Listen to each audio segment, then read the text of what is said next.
উদউ, উদউয়া, উদউ। তাহলে উদউ, উদউয়া, উদউ। তাহলে এটা কি উদউ, তাহলে এটা মিলছে কিনা দেখেন, ওয়াদউ বা উদউ। ঠিক আছে, এটা তো অসলি, এই জন্য এটার উচ্চারণে আর আসেনি।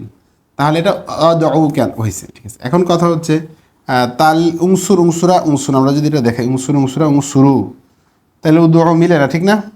তাহলে এটা কীরকম ছিল খেয়াল করেন। সেটা হচ্ছে মূলত ছিল উদউ, যেহেতু মানে আজওয়াফের, সরি নাকাসে, নাকাসে ওয়াবি, তাহলে উদউ, ঠিক আছে, এটা ছিল মূলত উংসুরুর মতো। তাহলে এরা কি হয়েছে, দম্মার পরে ওয়াও, তারপর ওয়াও হলে ওয়াও হরকত পূর্বে দিয়ে ওয়াও সাকিন হয়ে যায়, বিলুপ্ত। এলতেকায় সাকিনের কারণে ওয়াওটা কী হয়ে যায়, বিলুপ্ত হয়ে যায়। তাহলে কী হয়ে গেছে, উদউ হয়ে গেছে। এই ওয়াওটা কী হয়ে গেছে, বিলুপ্ত হয়ে গেছে। কায়দাটা আবার বলছি, খেয়াল করেন। দম্মার পরে ওয়াও, তারপর ওয়াও হলে ওয়াওর হরকত পূর্বে দিয়ে ওয়াও সাকিন হয়ে যায়, বিলুপ্ত হয়। কারণ এলতেকায় সাকিনাই না, একটা ওয়াও বিলুপ্ত হয়ে যায়।